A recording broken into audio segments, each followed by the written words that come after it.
Hello everybody, my name is Kim, or KM in this YouTube channel, and I decided that I wanted to do a whole top 10 best songs deal. Just for fun. It's something easy to do, it's something fun to write about and to edit and to put into a video, so I thought I'd try this out. So since I've been researching on 110 The Shade, I thought it'd be fun to do like a top 10 best songs list. Even though this is not my favorite musical in the world, I do think there are a bunch of fun songs. So I thought it'd be fun to talk about the top 10 best ones that I personally like. So here we are. Let's get started.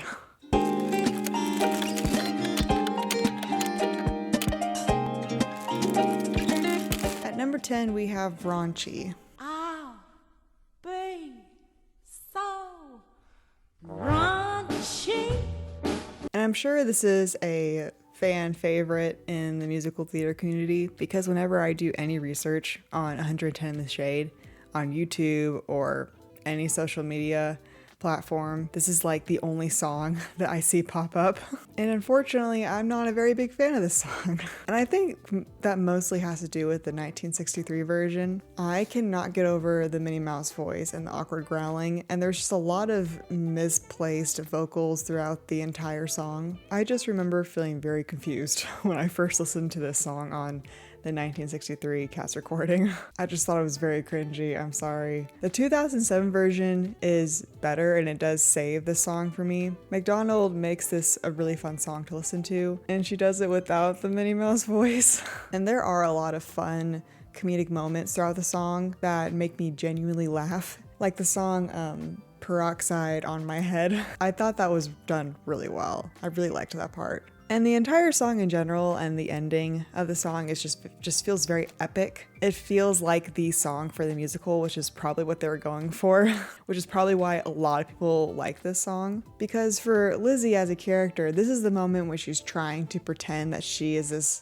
raunchy kind of gal. And so she's doing all this like really weird, really crazy stuff that we all know as an audience that she would never ever do. But she feels like she needs to do it in order to get a man, basically. So storytelling wise, this song just has a very comedic, fun, playful vibe to it. And I don't mind listening to the 2007 version, but just both songs as a whole just doesn't do it for me. This song is not for me. But it made it to my top 10 list, so there's that. At number 9, we have Everything Beautiful Happens at Night. Everything beautiful happens at night. Happens at night. And I know people are going to be very surprised that this song is above Raunchy, but it's literally just because of the ballroom waltz dance vibes. I like music that makes me feel like that. I like music that makes me feel like I'm in a ballroom and I'm dancing to my heart's content for hours on end. And I do like the 2007 version better because they just added so much more to the song than the 1963 version did. There are more solos, more duets, lots of beautiful harmonies. And Lizzie gets a few lines as well at the end, so it just ties up the song really nicely. And just throughout the whole song, I just really wanted to dance to it. And that's, I think, what makes it a good musical number. So that's why it is on number 9, and that's why it's above Raunchy. At number 8, we have Love Don't Turn Away. So love, don't turn away. And honestly, you're gonna see all of Lizzie's solo songs on this top 10 list because all of her solo songs, and there are a lot of them, are really good. I really did enjoy them. And for Love Don't Turn Away, I believe this is Lizzie's I Want song in the musical, and it is very pretty, and I really enjoy the lyrics. The song shows Lizzie's desire for love. She dreams to be married and live her life with a wonderful man. And I think this is really cool that there are different interpretations of the song between the 1963 version and the 2007 version. The 1963 version, I don't know, it's just more joyful and happy. Like, it's almost like she's excited of this idea to find love, to be married to somebody. Whereas the 2007 version is more wishful, more dreamy, and honestly, just a little bit more sad. It's like Lizzie is almost resigned to the fact that she will never have this dream, but she continues to dream about it. And I like both versions, so I don't have a preference for neither one. Both actresses did a great job with the song. It's just different interpretations of Lizzie's desires in this show, and they're both fine. I enjoyed it. Number 7 is It Really Me? Is it really me? Is it really true? This is, I believe, the very last song that Lizzie sings in the musical. So we had the first song she ever sang in the musical, and now we have the very last song she sings in this musical. This song could be a duet song or a solo, depending on which version you listen to. The 1963 version makes this song a more like a romantic duet song between Lizzie and Starbuck. And I remember having some thoughts about it. Because it is a duet song, it almost feels like Lizzie is asking these questions to Starbuck. Is it really me? Am I truly beautiful? Am I really pretty? And that's not a bad thing. I don't think it's a bad thing to ask somebody else if you're truly beautiful. That's not a bad thing.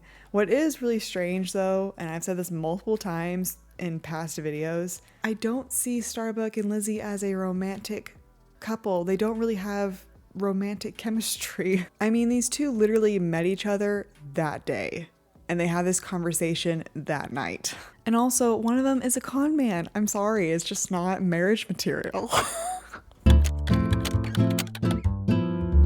This guy is just somebody that you probably do not want to have any kind of romantic feelings for, in my opinion. I mean, the guy literally lies and promises that he can make it rain, which is nearly impossible unless you pray to God for rain, and God makes it rain. Which, sure, I guess in the end of the story, it does end up raining, but still, he's admitted that he's never made rain in his life. I just personally don't think that any romantic relationship between Lizzie or Starbuck would work out.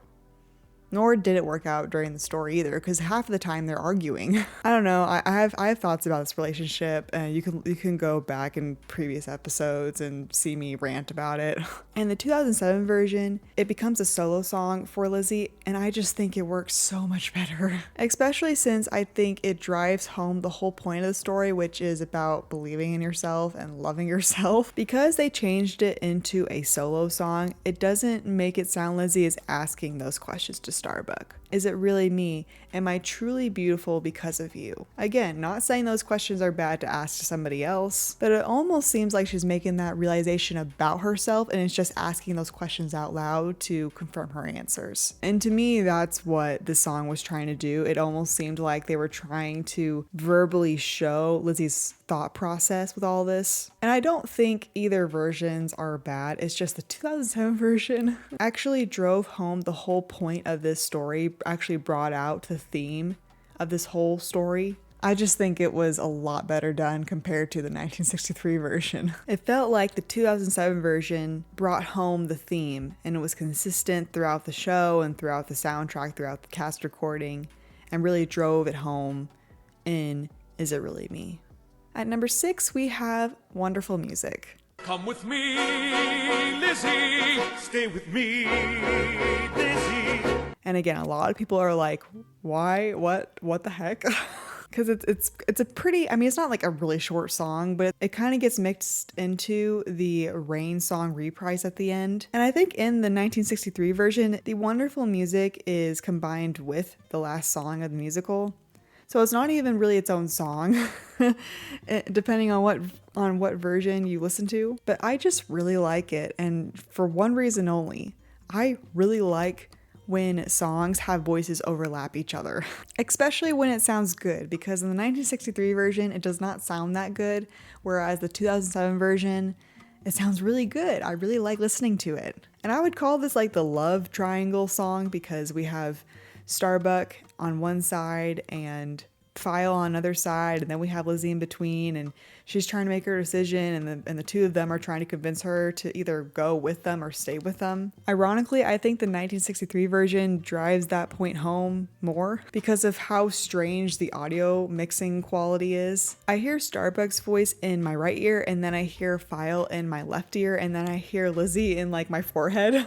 And while the audio mixing is very strange, that in itself was a weird experience to have, it kind of also brought home the point of like, this is a love triangle. Like, we have two men trying to gain Lizzie's attention. One saying travel with me, one saying stay with me, and And Lizzie's like, what do I do? I'm no longer alone. So ironically, like if you don't know what's going on in the musical, at least with that strange audio mixing, you'll kind of get a sense of what's going on. But it's kind of hard to enjoy the lyrics and stuff because of that. And so the 2007 version is just better because it has better audio mixing. So yeah, not much else to say. I just, the reason why this song is so high up in the list is just because I really, really like voices that overlap each other. At number 5, we have Simple Little Things.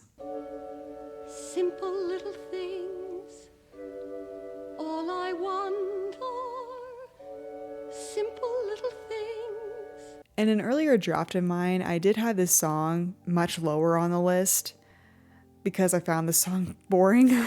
But then I saw a video of Swenson singing the song and I realized the beauty of this song. It's a really delicate and quite frankly, it's a simple song that reveals Lizzie's true desires for life. And I think it's a good thing that this song is so simple. Not all songs need to be loud and boastful and just really in your face. Sometimes a song that is quiet and soft can just as easily bring home a point than a loud, obnoxious song can. The lyrics are very beautiful, and I think Swenson in the 1963 version does it so well. Her voice, when she allows her voice to be soft and gentle like it is, it just sounds so delicate and beautiful. And the 2007 version is also really good, but I think I'm now kind of biased towards this version of the song with Swenson. I think it's the video that made me biased, but I just think that Swenson did a really good job with this song. At number 4, we have Evening Star. Evening star, where are you going? Evening star, I wonder why. I, for some reason, originally had this at the very bottom of my list, and I do not know why. Even in my early draft, I wrote that it is forgettable, and I don't know where that came from. I'm honestly so confused because since then, this is one of the songs that I think about the most when this musical comes to mind. This song was made in the 2007 version, and it starts off Act 2 right before the song Everything Beautiful Happens at Night. And it is such a great example of using a song to get a glimpse into a character's thoughts. Especially a character like Starbuck, who is a con man, so there's not much to go off of besides he's a con man, so he's probably a liar and a cheat. You sit on a throne of lies. And I guess the creators of the 2007 version realized that, so they tried to find a way to make Starbuck more relatable by having this song. And I think it was a fantastic choice because even though I still don't really like Starbuck, I did really appreciate the song and I really connected with Starbuck because of the lyrics. And the actor's voice is so pretty, and just how the song is composed is it's gorgeous. It's so gorgeous, and I love the lyrics so much. I could probably sit here all day and talk about the lyrics and how much it means to me, but I don't want to do that, so I'm gonna move on now. At number 3, we have Poker Polka. Well, come on out and play a little poker, play a little blackjack, spit in the ocean. Come on out and play a little high-low. Why don't you come and have some fun?